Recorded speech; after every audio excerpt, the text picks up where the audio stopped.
Maddie here on the left for Coach. Hey, Maddie. Hi, Steve. Two just quick questions. First, a housekeeping question. What's the latest on Andre? Has the swelling in his knee gone down, and do you expect him to play tomorrow? Questionable for tomorrow. Yeah. And then just really quick, you guys have won at least one away game in, I think, 26, 26 consecutive playoff series. What is it that you guys are able to do that kind of weaponizes the opponent's floor and have that success? It doesn't have anything to do with strategy. It just has to do with having a lot of talent and guys who are really competitive. So that's the combination it takes to win on the road in the playoffs. Here on the left. Steve, Young, ESPN. Along those lines too, you guys have been very good at taking the very first road game this postseason. Is there anything in particular to that approach? I think just our playoff experience, our guys understand the importance of making sure you don't let your guard down, in that first playoff game. So I think, I would expect tomorrow to be really competitive right from the start. We know they're going to bring a level of physicality, that we brought last game, and we got to be prepared for that. And I think, should be a great game. Anthony on the left. Yeah, I think Clay is like 10 of 32. What has the film told you about the shots he's taken? Which ones do you like? Which ones don't you like?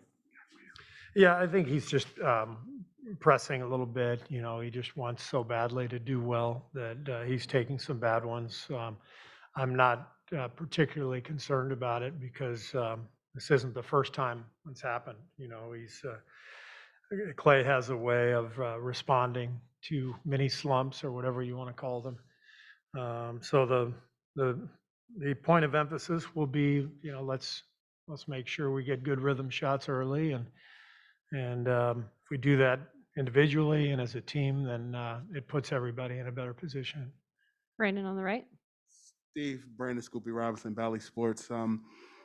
Draymond called Wiggins the best wing defender on your team, and he proved it going against Jason Tatum, despite Tatum's 28. When you look at just what he's been able to bring throughout the playoffs, guarding some of the best perimeter players, I guess for you, are you surprised? Are you impressed? I'm impressed. I'm not surprised. Wiggs has shown since we've had him the last couple of years that he can be an excellent defender. He's got great size, length, athleticism, and I think over the last couple of years he's just gotten more and more attentive. He's just gotten more on edge and ready for what's coming next. I think part of it is just playing with Draymond and Steph and Clay and playing with guys who've been around championship basketball and them really imploring him to be that guy for us because we desperately needed that. So when Wiggs recognized that was the role that was needed, he really locked in and got better and better. Tim in the middle. Hey, Steve, have you seen Jordan Poole kind of click into something? He's obviously been working through a lot, and especially in the finals. Have you seen something click for him, maybe even at this finals level in the last game? Well, he made some shots last game. I think the biggest thing with Jordan is he just has great confidence and belief in himself, which allows him to respond, to a bad game or a tough shooting stretch, whatever it is. We've seen him have monster games in the playoffs. We've seen him have some tough ones, but he's never afraid. He never shies away, and I think that's one of his best qualities. Sam on the left. Steve, we've been talking to you for a very long time about Draymond and his passion and what it does for the group. I do wonder, coming off game 2, as far as that idea of him pushing the envelope, the stuff with the Celtics, the stuff with the refs, is it one of those situations where you talk to him going into game 3 about where we want the edge and the line to be, or do you just let him be him? How did you see that aspect? No, just let him be him.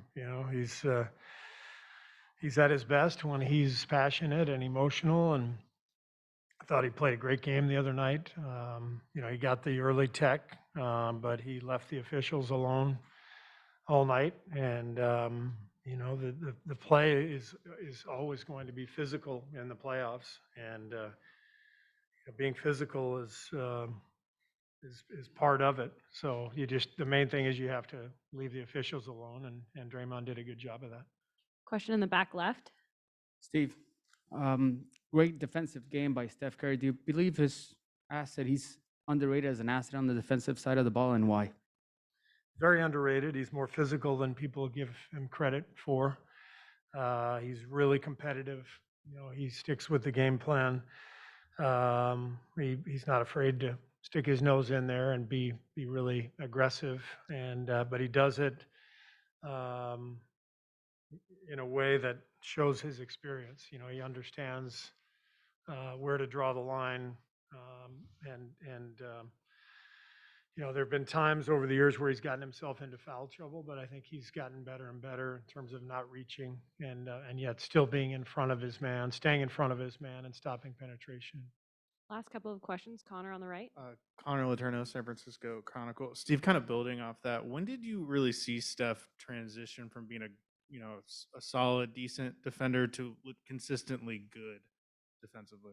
I think it's really developed over the last 3 or 4 years. You know, during that stretch when we played Houston and Cleveland in the playoffs, you know, both teams would go at him constantly, and he was already a pretty good defender at the time. But I think he felt, you know, what teams were going to do. I think that in turn informed his offseason regimen. He got stronger. I think you can see the change in his body, you know, now compared to 6, 7 years ago. And he's just upped his level of conditioning to the point where he can guard 50 screen and rolls a game and run 50 screen and rolls a game. Not many people can do that. Last question in the middle. Steve, Shane Young with Forward Sports. Otto gets a lot of credit for his shot making, spacing, and his rebounding. Is there something that to you maybe goes under the radar when it comes to him and being able to fit into different lineup configurations? He's just always in the right place at both ends. He understands spacing on offense. He understands ball movement. And then defensively, he's just a really good team defender, you know, with his rotations, boxing out. He's an excellent rebounder. He's just a really good basketball player. And with his versatility, you know, his size and his ability to switch across positions, he's just a hugely valuable player for us. Thanks, Coach. Thanks.